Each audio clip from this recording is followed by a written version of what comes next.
오늘 하나님 말씀은 마태복음 7장 7절로 11절입니다. 마태복음 7장 7절로 11절까지 말씀 제가 봉독해 드리도록 하겠습니다. 구하라 그리하면 너희에게 주실 것이요 찾으라 그리하면 찾아낼 것이요 문을 두드리라 그리하면 너희에게 열릴 것이니 구하는 이마다 받을 것이요 찾는 이는 찾아낼 것이요 두드리는 이에게는 열릴 것이니라. 너희 중에 누가 아들이 떡을 달라는데 돌을 주며 생선을 달라는데 뱀을 줄 사람이 있겠느냐. 너희가 악한 자라도 좋은 것으로 자식에게 줄 알거든 하물며 하늘에 계신 너희 아버지께서 구하는 자에게 좋은 것으로 주시지 않겠느냐. 아멘. 우리 7장 7절 말씀 한 절만 다시 보겠습니다. 이 한 절을 우리 다 같이 함께 봉독합니다. 구하라 그리하면 너희에게 주실 것이요 찾으라 그리하면 찾아낼 것이요 문을 두드리라 그리하면 너희에게 열릴 것이니. 아멘. 자녀를 이제 출가시키기 직전에 있는 부모라면 이제 결혼 후에 떠나는 아들이나 딸에게 꼭 하고 싶은 말이 있을 것입니다. 요즘은 어떤 부모님들이 어떤 말 할지 모르겠지만 아마도 저희가 경험한 우리 부모님 세대를 보면 좋은 남편 되거라, 좋은 아내 되거라, 잘 참아라, 이런 인생에 쉽지 않은 일들도 우리 앞에 있다는 것까지 가르쳐 주시면서 이런 조언들을 아끼지 않았을 거라 생각합니다. 저는 그런 이야기를 인생 교훈, 자녀들을 출가시키면서 부모들이 꼭 주고 싶은 인생의 수훈이라고 말하고 싶습니다. 오늘 우리가 읽고 있는 마태복음 7장은 예수님이 그리스도인들에게 그리스도인답게 살아가도록 주신 산상수훈입니다. 그 중에 오늘 우리가 읽은 이 말씀을 좀 바르게 이해하기 위해서 살펴볼 것이 있습니다. 첫 번째로 우리가 이 말씀을 바르게 이해하기 위해서는 이 구절이 어디쯤에 위치하고 있는지를 우리가 보실 필요가 있습니다. 잠시 산상수훈 전체에 이 구절이 어디쯤 있는지 제가 도표로 보여드리겠습니다. 마태복음 5장부터 7장까지가 산상수훈인데 5장부터 7장 6절까지 한마디로 정리한다면 킹덤 라이프, 하나님 백성들이 살아가야 되는 삶에 대한 메시지입니다. 그리고 7장 13절로 29절이 이 산상수훈의 결론입니다. 좁은 문과 넓은 문이 있다. 둘 중에 하나를 선택하고 결단하게 하는 것이 결론입니다. 그렇다면 이 구하라 찾으라 두드리라고 하는 이 말씀은 그 위치가 어디에 있냐면 킹덤 라이프, 천국 백성의 삶과 결론 사이에 끼어 있다는 것입니다. 이 위치가 주는 메시지가 있습니다. 그것은 뭐냐면 천국 백성의 삶을 결단하고 살아가는데 반드시 이 기도가 필요하다는 것입니다. 이거를 우리가 자의적으로 해석하다가는 이 본문이 원래 주기 원하는 목적을 놓칠 수가 있다는 것입니다. 또 하나는 구하라 찾으라 두드리라, 이 도표를 보면 세 가지의 동사가 나옵니다. 비슷한 동사입니다. 이 세 가지 동사는 세 가지 동작을 요구하는 것이 아니라 한 가지를 강조하는 것입니다. 뭘 강조하냐면 구하고 찾고 두드리라는 것은 하나님께 계속해서 이 한 가지를 하라는 겁니다. 즉 하나님께 구하는 것을 쉬지 말고 하라는, 즉 끈질긴 기도를 말하는 겁니다. 하나님께 우리가 평생토록 persistently, 우리가 persistent prayer를 하나님 앞에 우리가 끈질기게 해야 될 기도를 우리에게 가르쳐주고 있다는 겁니다. 이 기도는 중단하지 말라는 것입니다. 정리하면 천국 백성의 삶을 우리가 결단하고 살아가려면 우리의 기도가 필요하다는 것입니다. 이 기도를 통과해서 이 삶이 현실화되도록 하라는 것입니다. 만일 이 구절만 따로 뗀다면, 다시 도표를 한번 볼게요. 앞과 뒤를 없애버리고 가운데 것만 딱 보면 구하면 얻고 찾으면 찾고 두드리면 열릴 것이다. 이 말씀만 우리가 딱 가지고 이 본문 전체의 구조 속에서 왜 하셨는가를 이해하지 못하고 이것만 가져간다면 우리는 자의적으로 내 마음대로 이걸 엄청나게 사용할 것입니다. 됐습니다. 예를 들어 보면 아마 이 한 절만 딱 가지고 싶어하는 이 구절은요, 말씀 내용 자체는 우리가 예수 믿기 전부터 알았던 말씀일지도 모릅니다. 이 구절을 우리가 이 한 절만 가지고 산다면 우리는 어떤 때 이걸 사용할까? 제 생각에는 아파트 분양률이 20대 1의 경쟁률이 있을 때 그거 하나를 내가 당첨되게 해달라고 구하는데 엄청 쓸 것입니다. 내가 투자한 주식이 하룻밤에 10배가 오르게 해달라고 구하는데 우리는 이 기도를 사용할 수도 있습니다. 갈등이 있는 두 사람의 관계 속에서 저 사람이 나한테 먼저 와서 용서를 구하게 해달라고 그런데 우리는 사용할지도 모릅니다. 그러나 이 본문 구하라 찾으라 두드리라 이 말씀은 천국 백성의 삶을 살아가기 위한 기도라는 것을 잊지 마셔야 합니다. 저는 그래서 무엇을 도대체 주님께 끝까지 기도하며 살라고 하는 것인가, 이걸 아침에 우리 성도님들과 나누길 원합니다. 그것은 산상수훈에 있는 내용이겠죠. 당연히 많은 이야기가 있지만 저는 몇 가지만 정리해서 좀 나누려고 합니다. 제일 첫 번째 마태복음 5장부터 시작되는 산상수훈은 팔복으로 시작합니다.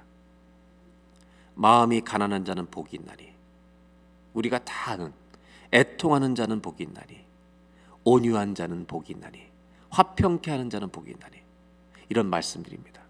이 8가지의 복을 일컬어 많은 연구를 해왔습니다. 그 중에 아름답게 정리된 표현이 있는데 이 8가지의 팔복의 모양은 그리스도의 초상화다라고 말합니다. 즉 팔복은 주님의 성품을 의미하는 것입니다. 저는 오늘 이 구하라 찾으라 두드리라는 말씀을 사순절에 여러분과 나누면서 우리의 기도로 삼았으면 좋겠다는 것입니다. 그 기도는 뭐냐면 주님을 닮아가기 위해서 평생토록 기도하자는 것입니다.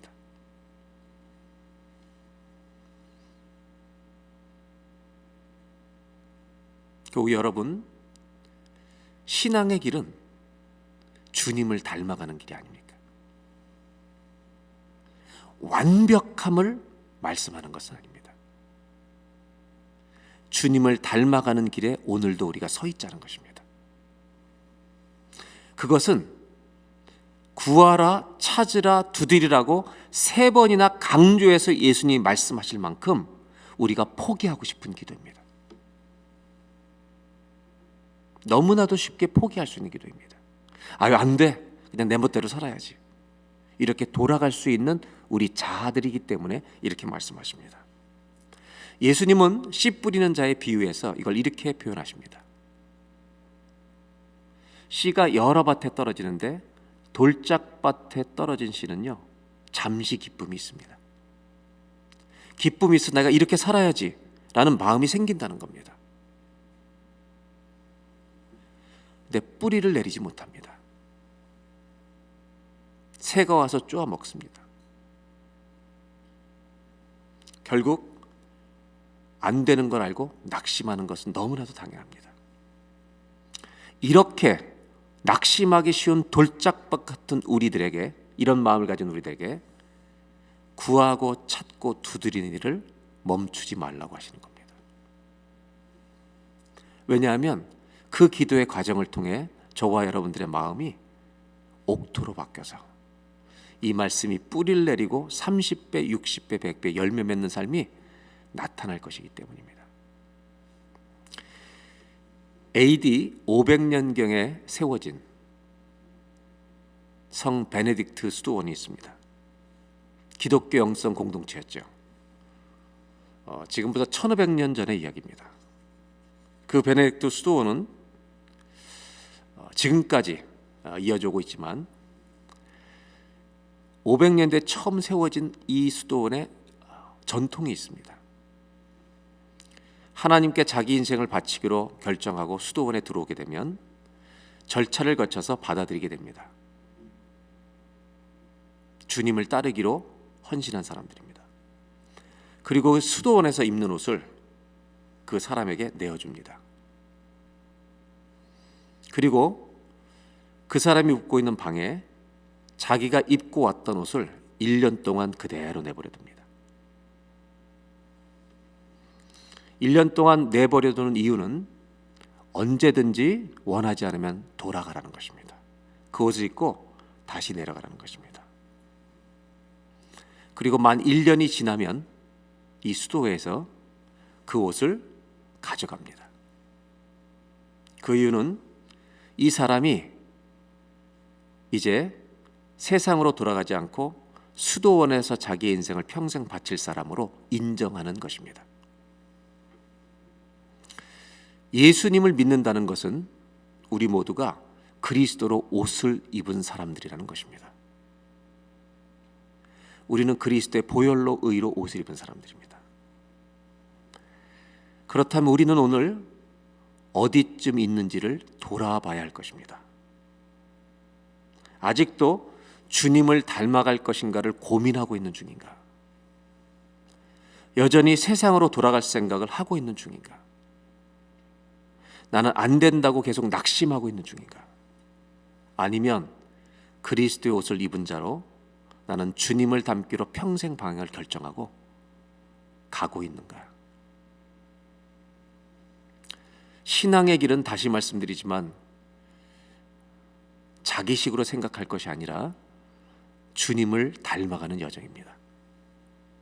이것은 나 자신과 싸우는 기도입니다. 나로 가득 차 있는 나를 매일 버리는 것입니다. 교만도 자랑도 상처도 아픔도 주님 앞에 다 버리는 것입니다. 그 주님을 닮아가는 그 여정의 가장 큰 장애물은, 사단보다 더 큰 장애물은 바로 나 자신입니다. 나의 변덕스러운 마음입니다. 여러분의 가정에서 여러분을 보는 가족들은 여러분을 통해 천국과 지옥을 계속 경험할 것입니다. 이것이 얼마나 주변 사람들을 당황케 하는지 모릅니다. 그래서 예수님은 우리에게 이렇게 말씀하십니다. 구하라 이렇게 말씀하지 않고 구하라, 찾으라, 두드리라, 끝까지 기도해라. 그리고 말씀하시기를 우리 하나님 아버지는 우리가 구하는 것보다 더 좋은 것을 주신다. 그러니 구하라. 우리의 변덕스러움보다 주님의 신실하심이 이길 것을 우리는 믿습니다. 오늘 저는 이 말씀을 통해 첫 번째로 우리가 구하고 찾고 두드려야 될 것이 무엇인지를 결정했으면 좋겠습니다. 이것이 첫 번째로 나누고 싶은 메시지입니다. 한번 따라 해보실까요? 주님을 닮아가기 위하여 끝까지 기도하십시오. 포기하지 말라는 기도입니다. 절대로 중단하지 말라는 것입니다. 그럼 질문을 한번 해보겠습니다. 어떤 사람이 끝까지 기도할 것 같습니까? 어떤 사람이 여러분 끝까지 기도할 것 같아요? 예수님은 답을 산상순에 주셨습니다. 마음이 가난한 사람입니다. 내 영적인 상태가 부도가 났다는 걸 알고 하나님의 의의 기준이 얼마나 모자라는 사람인가를 철저히 깨닫는 심령이 가난한 사람은요, 끝까지 주님을 찾습니다. 그래서 심령이 가난한 자는 복이 있다는 이 말씀은요, 산상순 전체에 걸려 있습니다. 팔복에 제일 먼저 등장하는 심령이 가난한 자는 복이 있나니 이 말씀은 산상순 전체를 관통하고 있는 말씀입니다. 그 사람은 부족함을 알기 때문입니다. 늘 영적인 연약함을 인지하고 있는 사람입니다. 그 사람이 복이 있다는 것입니다.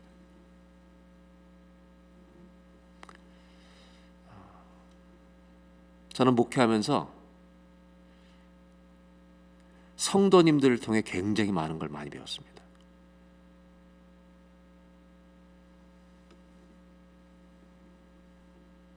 시골 교회부터 시작해서 서울과 원주와 이 이민 목회를 여정을 거치면서 저는 너무나 많은 것을 보고 배웁니다. 저는 가르치는 역할을 하는 목사처럼 보이지만 사실은 수많은 것을 배웠습니다.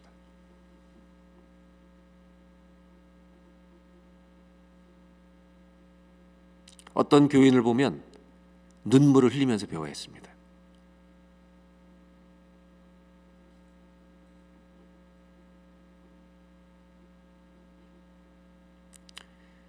우리 신앙의 성숙 과정에서 마지막에 넘어야 될 가장 큰, 깨뜨려야 될 가장 큰 제목은요, 교만입니다. 그래서 잠언의 교만은 패망의 선봉이에요. 저는 겸손해 보이는데 교만한 사람을 보기도 했고요. 겉으로는 교만해 보이지만 한없이 겸손한 사람을 보기도 했습니다. 우리 주님은 사람의 중심을 보시는 분입니다. 우리 교회 모든 성도님들, 심령이 가난한 자가 되는 복이 있기를 주의 이름으로 기원합니다. 왜냐하면 그 사람은 끝까지 기도할 것이기 때문에, 끝까지 주님을 찾을 것이기 때문에, 끝까지 주님을 두드리고 도와달라고 끝까지 죽는 날까지 그는 기도할 것이기 때문에, 이런 은혜가 우리 교회에 있기를 주의 이름으로 축복합니다. 두 번째는 산상수훈에 흐르고 있는 또 하나의 강조점을 저는 나누면서 기도 제목으로 삼으려고 합니다. 뭐를 구하라고 하시는 것인가? 마태복음 6장으로 넘어가면 우리가 아는 또 유명한 말씀이 나옵니다. 무엇을 마실까? 무엇을 먹을까? 몸을 위하여 무엇을 입을까? 염려하지 마라. 이것은 육의 것에 대해서 상관없이 무책임하게 살려는 말이 아닙니다. 최선을 다해 살아야 합니다. 근데 주님이 말씀하시는 이야기는 뭐냐 하면 먼저 그의 나라와 의를 구하라는 것입니다. 이것은 우선순위의 문제입니다. 우리가 그리스도인답게 살아가도록 산상수훈을 주신 것입니다. 이러한 노력을 기울이며 살아가는 사람이 예수 믿는 사람처럼 세상에 보여 빛과 소금의 역할을 할 거라고 주님은 가르치시는 겁니다. 그렇다면 마태복음 6장에는 마실 것, 먹을 것, 몸을 위하여 입을 것을 염려하지 말라는 말씀을 통해서 육체적인 것에 관심 갖지 말라는 얘기가 아닙니다. 그리스도인답게 살려면 우선순위를 결정을 하는 것입니다. 다른 말로 표현하면 영적인 분별력이 있어야 한다는 것입니다. 할 것과 하지 말 것, 취할 것과 버릴 것, 먼저 할 것과 나중 할 것을 구별하는 것이 그리스도인이라는 것입니다. 이 분별하는 삶을 성경은 뭐라고 말하냐면 지혜라고 말합니다. 우리가 무엇을 구하라고, 무엇을 찾으라고, 무엇을 드리라고 주님은 말씀하시는가? 끝까지 평생토록 바로 하나님의 지혜를 구하라는 것입니다. 성경은 지혜를 어떻게 표현하고 있습니까? 지혜에 대해서 가장 많은 분량을 할애한 책은 잠언입니다. 잠언은 사람을 나눕니다. 지혜로운 자, 어리석은 자, 악한 자, 사람을 완전히 구분합니다. 그래서 지혜로운 자와 어리석은 자의 대조가 아주 극명하게 드러나는 그 책이 잠언입니다. 잠언을 읽다가 제가 한 번 읽고 평생 잊혀지지 않는 말씀들이 있습니다. 그 중에 하나가 뭐냐면 참 주님은 재밌게 표현하셨어요. 이 어리석고 미련한 자를 표현한 두 구절이 있습니다. 여러 구절 중에 제가 딱 읽었을 때 절대로 잊히지 않는 구절. 잠언 27장 22절에 나오는 말씀 중에 어떤 게 있냐면 이렇게 표현해요. 주님은 미련한 자는 곡식들과 함께 절구해 놓고 공의로 그 미련한 자를 찌을지라도 미련이 벗겨지지 않는다는 겁니다. 미련이라는 게 이렇게 무서운 겁니다. 또 한 가지는 잠언 17장 12절에 나오는데 차라리 새끼 빼앗긴 암콤을 만나면 죽는 겁니다. 우리가 잡혀 먹는 겁니다. 차라리 새끼 빼앗긴 암콤을 만나는 것이 만날지언정 미련한 일을 행하는 미련한 자를 만나지 말 것이라. 미련한 사람을 만나서 인생을 망치는 것보다 죽는 것이 낫다는 겁니다. 저는요 30살쯤에 이 말씀을 읽을 때 충격을 받았습니다. 하나님이 미련한 것을 이렇게 싫어하시는구나. 이 미련은 세상적인 미련함이 아니에요. 하나님을 경외하는 것을 모르는 것을 말하는 것입니다. 잠언은 지혜에 대해서 어떻게 말하고 있는지 정말 우리가 경각심을 가지고 읽어야 될 말씀입니다. 잠언 2장 4절입니다. 은을 구하는 것 같이 그것을 구하며. 아마 이 성경이 2000년대 쓰여졌다면, 대한민국의 배경에서 쓰여졌다면 100대 1의 경쟁률을 뚫어야 되는 아파트를 구하는 것 같이 그것을 구하래요. 그것이 지혜입니다. 이렇게 썼겠죠. 감추어진 보배. 이 4절 다시 보여주세요. 감추어진 보배를 찾는 것 같이, 네 아들이 성공하는 것을 구하는 것 같이 그것을 찾으며. 2장 5절 그것이 뭐냐면 여호와 경외하기를 깨달으며 하나님을 알게 되리니. 2장 6절 여호와는 지혜를 주시며 지식과 명철을 그 입에서 내시며. 여호와는 뭘 주시냐면 지혜를 주시는 분이에요. 나는 지혜롭다라고 얘기하지 못하는 것은 불신앙입니다. 하나님은 지혜를 주실 수 있는 분입니다. 지식이 아닙니다. 2장 7절 이 말씀은 하나님이 저에게 주신, 평생에 주신 세 가지의 말씀 중에 하나입니다. 그는 정직한 자를 위하여 완전한 지혜를 예비하시며. 제가 30대 초에 이 말씀을 받고 내 평생의 말씀으로 하나님 주신 것으로 여겼습니다. 하나님은 지혜를 영어 성경에 보면요 예비하신다, 저장하고 계신대요. Sound wisdom, 하나님의 건강하고 깨끗한 지혜를 준비하고 계신데 for the upright, 정직한 자를 위하여 준비하신대요. 그 사람 정직한 자가 나타나면 부어주신다는 거예요. 거꾸로 말하면 교만하면 지혜를 거둬가시겠다는 거예요.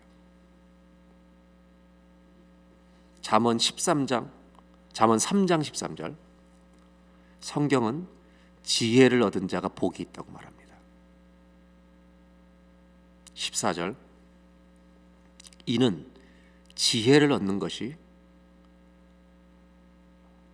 부동산의 이익보다, 주식의 이익보다 훨씬 더 낫다는 것입니다. 미련한 자가 부를 갖는 것은 인생을 망치는 것입니다. 4장 7절에 무서운 말씀을 주십니다. 지혜가 제일이니 지혜를 얻으라. 그 다음에 나오는 말씀이 무서운 말씀이에요. 네가 얻은 모든 것을 쓰더라도 명철을 얻으라.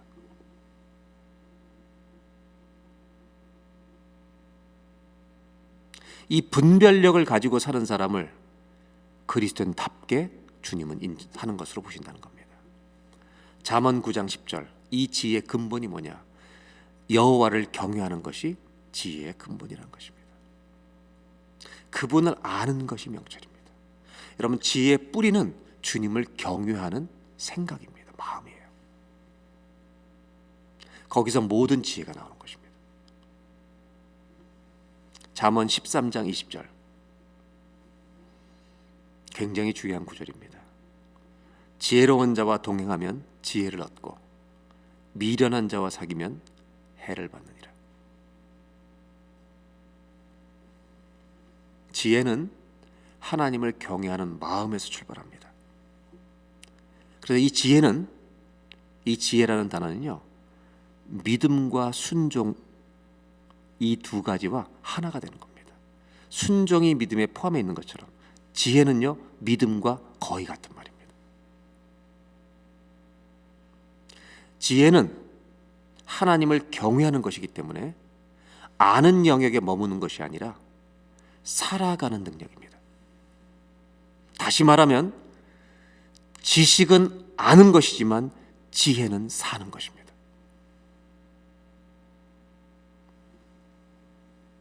그래서 지혜는 믿음의 순종과 하나가 될 수밖에 없습니다. 라틴어 중에 듣는다, 이 말이 아우디레라는 말입니다. 아우디레라는 말이 듣는다는 말이에요. 그런데 주의 깊게 듣는다, 그러면 옵이라는 단어가 붙여요. 오비라고 하는 영어 알파벳이 붙어서 옵 아우디레가 됩니다. 주의 깊게 듣는다는 말은 옵 아우디레입니다. 주의 깊게 듣는다는 데서 이 라틴어 어원에서 탄생한 영어 단어가 오비디언스입니다. 순종이란 말입니다. 반대로 귀가 막혀서 듣지 못한다 라고는 단어가 있습니다. 이것은 라틴어로 수르두스라고 합니다. 근데 완전히 귀먹은 정도가 완전히 막혀서 심해졌을 때, 이때 압이라는 단어가 붙어요. AB가 붙어서 압수르두스라고 봅니다. 이 압수르두스라는 귀가 막혀서 거의 들리지 않는다라는 이 단어가 영어의 어근이 됩니다. 이 absurd라고 하는 어리석다, 미련하다는 뜻입니다. 어리석은 삶이란 하나님의 말씀이 들리지 않는 삶입니다. 여러분, 솔직하게 자기의 삶을 돌아보십시오. 여러분의 귀는 어디에 활짝 열려 있습니까? 세상에서 얼마나 똑똑한 자들이 다 되어가고 있습니까? 그러나 하나님 말씀을 듣는데 많이 열려 있습니까? 아니면 미련해져 있습니까? 그렇다면 우리는 그리스도인답지 못하다는 것을 이제는 인지해야 될 때가 왔습니다. 이제는 깨달아야 합니다. 그래서 구하고 찾고 두드리는 자리로 돌아가야 합니다. 우리 사람은 언제나 변화가 무쌍한 인간들입니다. 다윗은 사울 왕이 자기를 죽이려고 할 때 자기가 죽일 수 있는 기회가 2번이나 왔지만 하나님이 기름 부으신 자를 자기 손으로 해치지 않겠다고 말씀에 따라서 지혜롭게 살아가 반응합니다. 그러나 자기의 군대에게 음식 하나 내어주지 않은 나발에 대해서는 지혜로 반응하지 않고요, 감정의 흥분을 통해 300~400명을 데리고 죽이러 가는 겁니다. 한 사람을 죽이기 위해. 우리는 매우 지혜로울 때가 있고 매우 감정에 격앙된 사람일 수가 있습니다. 그래서 주님은 매일 매순간 끈질기게 기도하라고 말씀하십니다. 지혜는 하나님께 귀를 기울이는 것입니다. 학벌을 통해서 오는 게 아닙니다. 엎드림을 통해서 옵니다. 하나님을 경외하는 마음에서 오는 것입니다. 오늘 이 말씀이 주는 교훈, 무엇을 구하라는 것입니까? 무엇을 찾으라는 것입니까? 무엇을 두드리라는 것입니까? 두 번째로 나누고 싶은 기도 제목이 있습니다. 하나님의 지혜를 평생토록 구하는 저와 여러분이 되시기를 주의 이름으로 축원합니다. 한번 따라하실까요? 하나님의 지혜를 평생토록 구하십시오. 하루만이 아닙니다. 잠깐의 순간만이 아닙니다. All life long, 우리의 모든 생애, 평생의 생부터 매 순간. 그러면 지혜는 하나님을 경외하는 마음에서 오는 것인데, 이건 이런 말이죠. 하나님을 경외하는 마음으로 내리는 결정들이 지혜롭다는 것입니다. 그러면 할 것과 하지 말 것이 구분됩니다. 먼저 할 것과 나중에 할 것, 취할 것과 버릴 것이 여러분 분별되어진다는 것입니다. 하나님을 경외하는 마음으로 결정하라는 것입니다. 조금 더 구체적으로 설명하면, 구하고 찾고 두드리고 기도하는 사람에게 어떤 문제와 상황과 안 좋은 감정 앞에서 하나님이 주시는 마음이 지혜라는 것입니다. 내가 하고 싶은 것은 미련한 것입니다. 구하고 찾고 두드리라. 저는 우리 모든 성도님들이 평생토록 하나님의 지혜를 구하는 영적으로 가난한 자가 되기를 주의 이름으로 기원합니다. 마지막으로 나누고 싶은 것이 있습니다. 구하라, 찾으라, 두드리라는 것은요, 강조하고 있는 것입니다. 한 가지를 잘하라는 거예요. 하나님께 계속 구하라. 마음이 가난한 자 되어 영적으로 정말 내가 피폐한 자라는 걸 깨닫고 주님께 계속 구하라. 근데 저는 마지막으로 나누고 싶은 것이, 개인적인 묵상을 통해 여러분과 나누고 싶은 건데, 이것은 왜 두드리라는 표현을 쓰셨을까요? 이것을 좀 나누고 싶어요.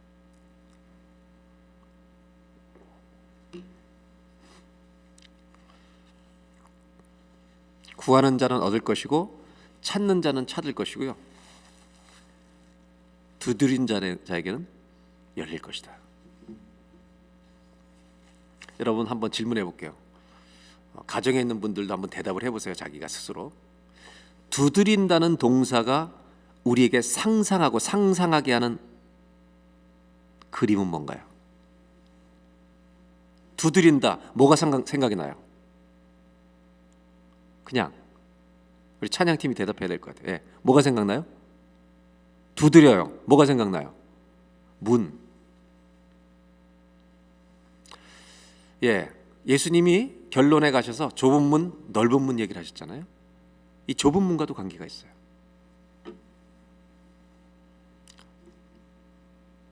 문은요, 닫힌 문이 있고 열린 문이 있습니다.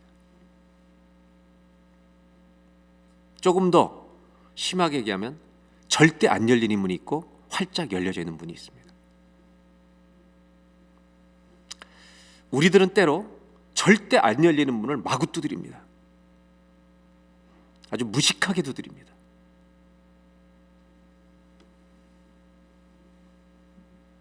정말 그것을 집요하게 두드리는 사람이 너무 많습니다.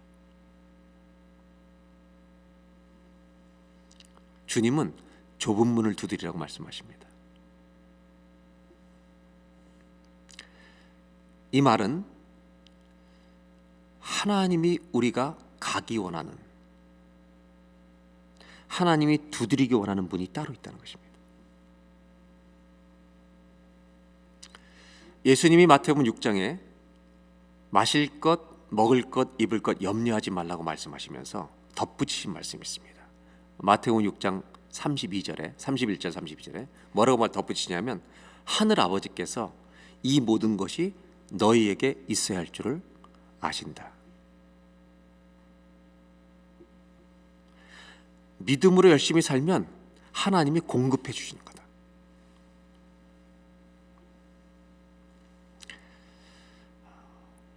이방 여자 룻이 있습니다. 남편을 잃고 이스라엘 남자와 결혼했다가 남편을 잃고 시아버지 잃고 시어머니 홀라 남았는데, 시어머니 나오미와 함께 베들레헴으로 돌아가는 길을 그는 결정을 내립니다. 이것은 좁은 길입니다. 시어머니마저도 너는 여기서 재혼하고 잘 살라고 권면했지만 어머니가 믿는 하나님, 내 하나님이 되었습니다. 그 믿음을 따라 살고 싶습니다라고 쫓아옵니다. 어머니 백성이 내 백성 됩니다. 어쩌면 이 젊은 이 룻이라는 여인의 마음속에는 홀로 된 시어머니를 그냥 보내는 것이 마음이 아팠을 수도 있습니다. 저는 이 부분을 지나치게 시어머니들이 며느리에게 효도를 강조하는 것으로 이용하지 말기를 바라고요. 또 며느리들이 이 말씀을 이렇게 꺼리는 말씀으로 여러분들 오해하지도 말기를 바랍니다. 하나님 그 섬김을 눈여겨보신다는 것입니다. 그는 하나님을 믿는 믿음으로 내리막길을 선택합니다. 그것은 고생길이었습니다. 그런데 놀랍게도 그 룻기의 이야기는 하나님께서 이 룻을 위하여, 나오미 가정을 위하여 보아스와 그의 밭을 준비해 두셨다는 이야기로 연결됩니다. 여기서 잘 들으셔야 할 것이 있습니다. 주님이 우리에게 구하라고 하는 것은 보아스를 구하라는 게 아닙니다. 이렇게 사는 믿음을 구하라는 것입니다. 보아스는 주님이 준비하실 일입니다. 하나님이 원하시는 것을 먼저 택하는 믿음을 구하고 찾고 두드리는 것입니다. 룻이 모압을 떠나던 날, 하나님은 룻을 위한 인생의 길을 준비해 두셨습니다. 천국에서 회의가 열렸을 것 같습니다. 야, 룻이 떠난다. 룻을 위해서 뭘 준비해야 되지? 우리는 알지 못합니다. 가야만 할 수 있습니다. 그것을 성경에는 여호와 이레라고 말합니다. 하나님이 준비해 두신 일들은 하나님이 원하시는 길로 가는 사람에게 주어질 것입니다. 이 여호와 이레, 이것을 뭐라고 표현할 수 있을까? 요한계시록에 이것을 표현할 수 있는 적절한 단어가 있습니다. 7교회 주신 말씀 중에서 책망할 것이 없었던 빌라델피아 교회 주신 말씀을 보겠습니다. 요한계시록 3장 7절로 8절입니다. 빌라델피아 교회 사자에게 편지하라. 거룩하고 진실하사 다윗의 열쇠를 가지시니 곧 열면 닫을 사람이 없고 닫으면 열 사람이 없는 그가 이르시되, 빌라델피아 교회 약속하시는 겁니다. 볼지어다 내가 너희 앞에 열린 문을 두었으되 능히 닫을 사람이 없으리라. 빌라델피아에게 주신 약속은요, 열린 문을 주셨다는 것입니다. 이것은 아무도 못 닫는다. 그러면서 그 주신 이유를 우리에게 슬며시 보여주십니다. 내가 너의 행위를 아노니 지식이 아니라 삶을 안다. 네가 작은 능력을 가지고서도 내 말을 지키며. 저는 이 표현이 너무 독특하다고 생각해요. 작은 능력. 이 작은 능력이 뭘까요? 작은 믿음 아니에요? 그 작은 믿음을 가지고도 내 말을 지켰다. 내 이름을 배반하지 않았다. 이것을 우리에게 적용해 보겠습니다. 우리 모든 사람의 삶에도 하나님이 열린 문을 두실 수 있습니다. 누구에게 주시냐면, 이 열린 문은 작은 능력을 가지고도 내 말을 지킨 교회.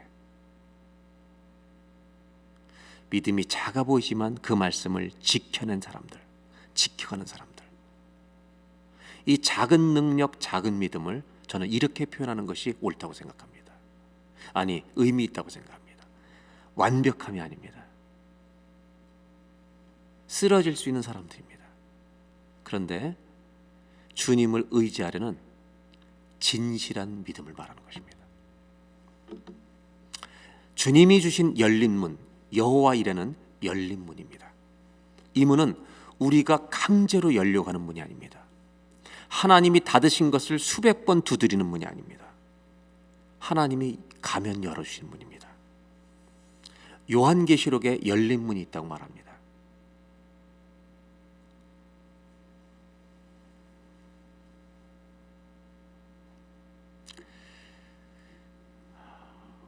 반대로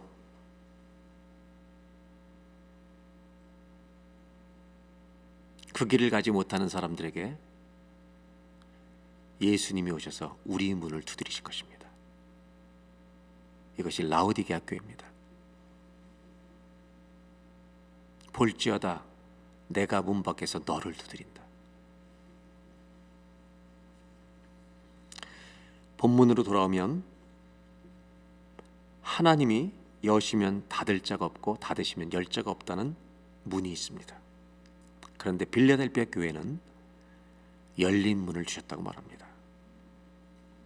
저는 우리 교회 모든 성도님들이 열린 문을 만나는 복이 있기를 바랍니다. 그렇다면 열린 문을 만나기 위해 우리가 무엇을 구하고 찾고 두드려야 하겠습니까? 우리가 끊임없이 기도해야 될 것이 무엇이겠습니까? 누구를 위해 열린 문을 두시는지를 알면 되는 겁니다.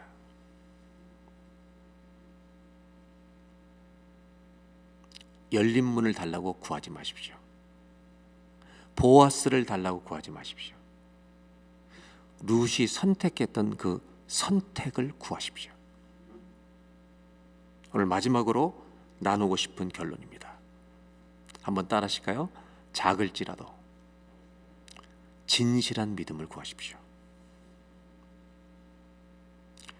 진실한 믿음을 가지고 주님을 찾는 사람에게 하나님은 열린 문을 주십니다. 여러분, 열려 있습니다. 여호와 이레는 열린 문은 진실한 믿음을 가지고 선택하며 나아가는 사람에게 이미 열려 있습니다.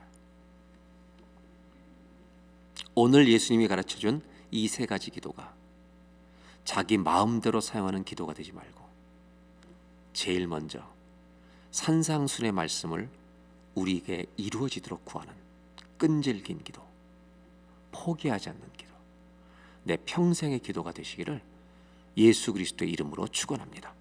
기도하겠습니다.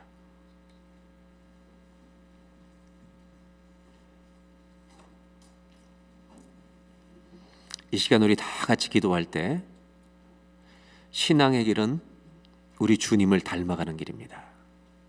함께 기도할 때 평생토록 구하라 찾으라 두드리라 하신 이 말씀 내 마음대로 내 욕심대로 구하지 않게 하여 주시고 주님을 닮아가는 예수님 닮기 원하는 기도를 절대 포기하지 않고 끝까지 기도하는 저희가 되게 해 주십시오.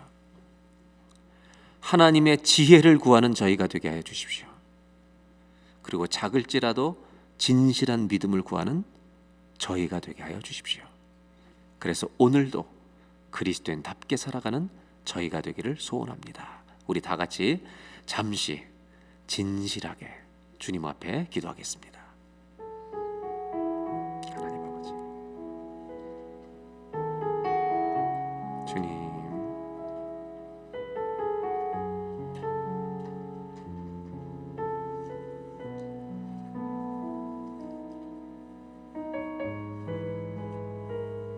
아버지,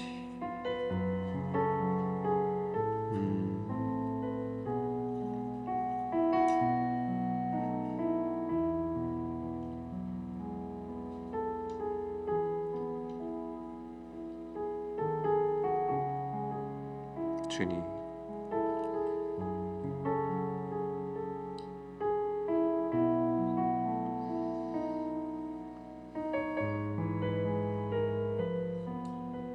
주님,